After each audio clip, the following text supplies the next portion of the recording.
The second Five Nights at Freddy's movie is releasing this December 5th, and we finally got the official teaser trailer. Today we're going to go through the trailer frame by frame and point out all the Easter eggs and secret details that you may have missed. So please subscribe if you're new, become a channel member if you want to help support the channel further, and let's get straight into it. We start with a shot of the original Freddy Fazbear's Pizza Place poster with the tagline "Get ready to rock," shown off in the first movie with the core 4, the same that we saw get smashed by Jeff, the damage still remaining in this shot. Cut to a shot of an animatronic endoskeleton powering on, specifically an Endo 02. Note the larger teeth and the giant eyes. Similar to how the first movie was based off FNAF 1, this second movie will be based off FNAF 2. This isn't just any random endoskeleton though, it's Mangle's due to its medallion coloured eyes, and the connecting part below it being the exact same. As we see the Blumhouse logo, two interesting auditory cues start, the main one being the track My Grandfather's Clock from the second game, which plays for the puppet's music box, the track appearing towards the end of the credits of the first movie.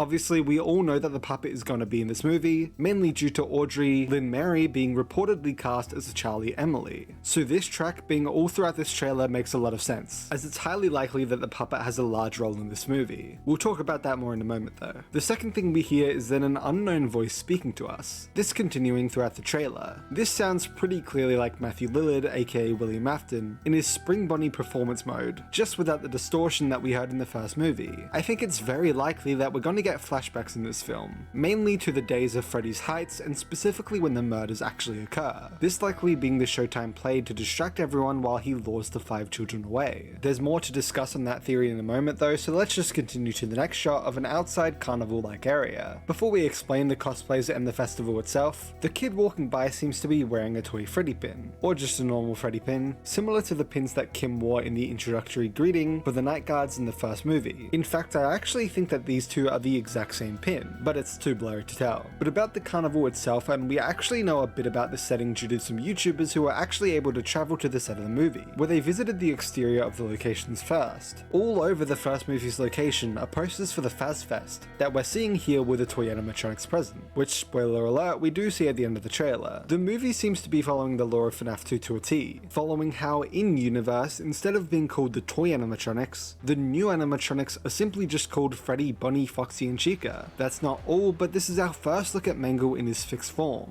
easily noticeable due to her giant bow tie. Either way, these posters also help explain the animatronic cosplays that everyone is wearing around the festival, as they're hosting a Dress to Impress costume contest of the characters. It's unclear whether the entire festival is being hosted by Fazbear Entertainment, or whether they're just a part of the larger carnival, but either way we then get a shot of a spinning wheel featuring Foxy, Bonnie, Mr. Cupcake, and Freddy. Moving away from the carnival, we then cut to the brand new Freddy Fazbear's Pizza, no more place in the title, with the main 3 toy animatronics in the main sign, instead of the original Freddy sign where it was just Freddy's. In the YouTuber vlogs we can actually see the full front of the building, where it's interestingly already overgrown, and we can actually see that Mangle is also advertised at the front too. Within this shot and the next we see Piper Rubio returning as Abby Schmidt, riding to the new location alone. The reason why is explained in the next shot of a note on the door simply saying "Gone to fix my friends." It's very unclear what this actually means, but currently I'm thinking it has something to do with the withered animatronics, who would be her friends that we know from the first film, and who'd now be broken. If you can't already tell, this movie is a sequel to the first film, completely different to the game's universe where the second game featuring the toys is a prequel. How she's going to fix them is throwing me for a loop, although I think it's possible this movie is following the second novel, The Twisted Ones, in certain ways, similar to how the first movie followed the first novel, The Silver Eyes, in certain ways too. Within the second novel, when the main protagonists see the original animatronics again, they're now more visibly torn apart, withered, and seemingly deactivated, to the point they even ask if anyone's still there. The spirit's now dormant as William was seemingly defeated. It's possible that the same is happening in the movie, where Abby goes to visit her friends again, but they're all now dormant, so Abby is possibly trying to speak to them again. Although even with this explanation, it's still unclear exactly how she plans to do so. We then see Josh Hutcherson returning as Mike Schmidt picking up this note, then speaking to Vanessa, played again by Elizabeth Lail, who tells him that they're out there, the animatronics being outside outside of Freddys is shown throughout the trailer, the reason for this being very unclear, although coincidentally it does mirror the Twisted once again, where William, still springtrapped, is able to send animatronics out and they eventually hunt and kill random people. I'll talk more about the possible reason for this later. We then see a shot of Toy Bonnie behind a curtain. Note his green eyes. We don't see the animatronic in full yet, but we did see this work in progress image of Toy Bonnie in FNAF's big 10th anniversary week. In the background of this scene in Mike's perspective, we can see a new car we've not seen before, which along with Vanessa's perspective where we can see the pillars, and comparing it to the first movie's driveway and entrance, this scene appears to be placed at Vanessa's house instead, aka the Afton House, which we'll learn later we are going to step into in this movie. In the next shot we then see someone activating a Showtime button that's noticeably different to the one we saw in the first movie that was placed on the wall. It's unclear whether this is taking place at the new Freddys, and the person clicking this button is actually Henry Emily, William's business partner, played by fellow Scream actor Skeet Ulrich, or this takes place at the original Freddys with the person clicking this button being William, but it's simply just a staff member locked Showtime or something similar. I think the former is more likely, Henry being the one to open up the new second location and host the Fazfest, while William is obviously still springtrapped and unable to, well, manage an establishment. We then cut to a shot of an unknown character played by Wayne Knight. You may know him as Newman on Seinfeld. He's seemingly a teacher or principal of likely Abby's school, peering into a room containing none other than Toy Chica herself, with her beak still attached. When you brighten the frame, you can also see her giant rosy cheeks. This entire sequence is a reference to Toy Chica the high school years, where Toy Chica appears at a high school randomly and kills, which within those cutscenes she's representing William, possibly hinting that William is in control of the toys in some way. Toy Chica then breaks out of what we can see as room 220, grabbing him and pulling him inside, where we see the rest of the hallway and how we know it's a school. We then see a shot of Toy Chica walking inside this room, which appears to be filled with just random stuff, nothing too noteworthy. Then the next shot we finally have our first look at Mangle. He breaks the glass of this house with her face, and oh my god, he looks awesome. This is the one animatronic I'm personally most excited to see in action. What about you? Let me know in the comments. I just can't wait to see her creepily climbing around the walls. We then see the next shot of the main three looking at likely Mangle breaking in, both Mike and Vanessa holding Abby close. Due to the similar house design as seen on Mike's right, it's likely this is also within the Afton house, which we did see we'd be visiting in the first look image of the movie, showing Vanessa and William inside this house with a similar design to what we're seeing now. The most interesting thing throughout this trailer is Abby's continued connection with the toys, getting extra protection in this scene and Toy Chica being seen at a school.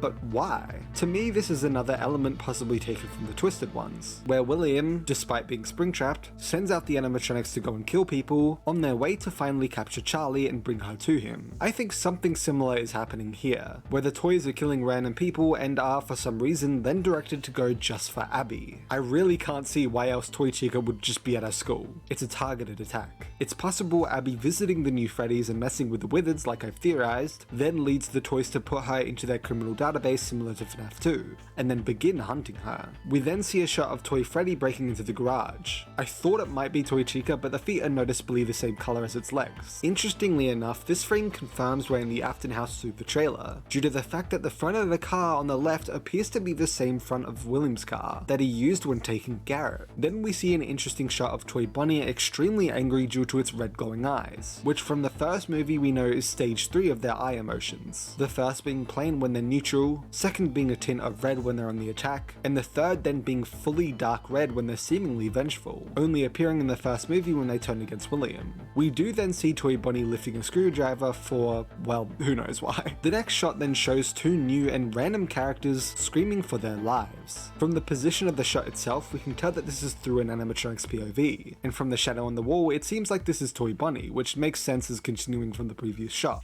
It's entirely unclear why they're killing these two. And yes, they're likely going to die here. It's common knowledge that if there's characters you're following in a horror film who just happen to have no name and are seemingly not important to the overall plot, they're likely just for the kill counter to rise and for some extra scares. Like I mentioned before, the random kills outside of Freddy's seem to be taken from the Twisted ones, which putting all my theories together would mean that Abby goes to the new Freddy's and finds the Wizards are deactivated. She messes with them, leaving to the toys to put them in their database and hunt for her. Later, the Wizards then come back to life and possibly help destroy the new animatronics while the humans deal with another force, which we'll get into in a moment. We then cut to this shot of a bunch of doors acting up, only to reveal a shadowy William Afton looming in the distance, in a similar pose to the first look image we saw of him and Vanessa. Flashbacks? I thought so too, but interestingly enough, if you rewatch the scene itself, you can see that all the doors are acting up, even the ones far from both the character who's looking at him and William himself. There's 3 likely scenarios for what's going on here, and in the first look image we saw. 1. Vanessa is having nightmares of William similar to Mike's nightmares in the first movie, being how we will explore their backstory more, possibly linked to her time in the hospital. 2. Vanessa is hallucinating William in her present waking life, actually seeing him looming over her life constantly. It's possible that this leads Vanessa to make a decision later in the movie that actually goes against Mike and Abby, possibly even being her turn to Vanny,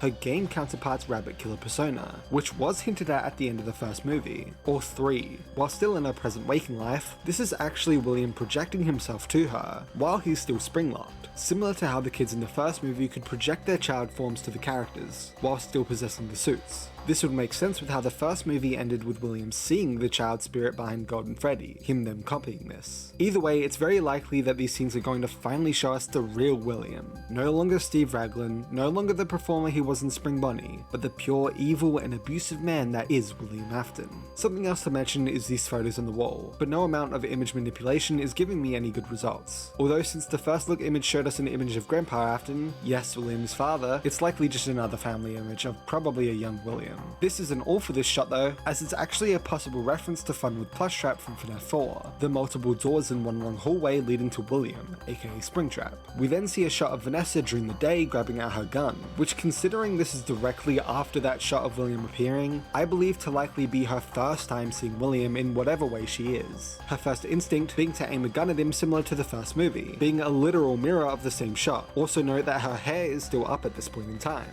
unlike the rest of the trailer, making me further inclined to believe it's the first time. Then we see our first look at Balloon Boy, and he looks terrifyingly amazing. In the background we can see the FNAF 2 office itself, the gap on the left of him being the giant hallway, with what would be the vent on his right, with the TV monitors in the corner behind him. We can also confirm that this is inside the new pizzeria due to the wall design and random drawings and or papers on the wall. Balloon Boy's eyes interestingly turn to the color blue, since unlike every other set of eyes we've seen in the film, the pupils themselves are what's lighting up here instead of the entire eye. I personally think this could be referencing the facial recognition system made for the toy animatronics, the blue being their scanning mode. We then see a seemingly regular Spring Bonnie suit picking up a knife. I personally think this is further showing we're going to flashback to the first ever murders at Freddy's, like the voice lines throughout the trailer seem to imply. Why? Well, in the games we know that when the originals die, after William stuffs their bodies into the suits, the puppet Charlie then guides their spirits to possess them, and gives them agency within the animatronics. It's highly likely that this is the reason we're flashing back to this event again, showcasing the puppet's major role in the overall story, being the main reason the first movie even happened. Don't believe it? Well, in the countdown teaser to this teaser trailer, posted by Jason Blum a week earlier, we specifically saw not only some FNAF 2 gameplay with the Wizards, but the Give Gifts Give Life minigame itself, where we see Charlie giving them life in their suits. I think that makes this theory extremely solid. Then we see a new unknown character, played by Tio Briones, being picked up by Mangle on the roof, which is just awesome in itself. But this is actually the other side of the FNAF 2 office. Note the drawings in the back and the lockers similar to the first movie's lockers, as well as the lockers behind the player in Help Wanted's FNAF 2 level. Interestingly, as the character gets lifted, we can see that he's holding a camera, which we'll talk more about in a second for a good reason. We then see who I believe to be Vanessa driving, only for Mangle to likely be the one smashing through the windshield, coming from the top of the car. We then see another shot of our found family in the Afton house, shocked at what they're seeing. This is simply a continuation of the previous shot we saw, but since they're now looking up, I believe that they're watching Mangle break through the window and then climb onto the roof. Then we see another unknown character played by McKenna Grace, likely being killed by Mangle just like Tio does. Some have said it's Vanessa, but it's definitely McKenna, posting to her socials, surprise. Something important to note is that she's wearing headphones. Since Tio's character is carrying around a camera, I believe that these two are entering the building as paranormal investigators, likely a reference to one of the many thrown out scripts for the first movie, where a team of teenage ghost hunters sneak into Freddy's. McKenna's character listens for any paranormal activity while Tio's character is recording the entire thing in case they find anything. I think we can actually tell exactly how it will all play out. After some investigating, Balloon Boy finds them, scanning them into their database and likely interferes with their flashlights. They probably think it's nothing too sinister, but once they turn them back on, Tio then gets snatched up by Mangle and killed. McKenna then runs for her life as Mangle chases her until she slips or something similar, since she's on the ground in the shot, allowing Mangle to then catch up to her and come down for the kill, which leads directly to the title card of the movie, which just happens to be the next shot in the trailer. The logo is also exactly like the first movie's teaser trailer logo, being a reference to the font used for Chuck E. Cheese. And then we see the shot I mentioned earlier of Toy Freddy at the Fazfest. I'm very curious what these scenes lead to and whether Freddy may or may not possibly kill someone here, in reference to the Bite of 87. We don't see his full body, although at CinemaCon leading up to the trailer's release, Jason Blum wore the full Toy Freddy suit as seen here. We then learn the movie is releasing exclusively to theaters on December 5th. This is very exciting and definitely the correct decision, likely leading this movie to be even more successful than the first. Although I will say that means I'm not too sure how I'll actually be able to do a full movie breakdown like the first one. I'll certainly still do one, but it's gonna be a bit harder without the movie on hand. Then we see the story is again written by Scott Cawthon and once again directed by the amazing Emma Tammi. Then the trailer ends, the description reading anyone can survive 5 nights. This time there will be no second chances, which is not only a reference to the fact that they're hunting regardless of Mike being a security guard or not by leaving the building, but also might possibly be hinting that one of our main cast actually die in this film. Who do you think it could be? Did you enjoy the trailer? Did I miss anything? Let me know in the comments below. Subscribe if you enjoyed, become a channel member to further support the channel like these 4 legends, and I'll see you all in the next video. Have a great day/night, bye.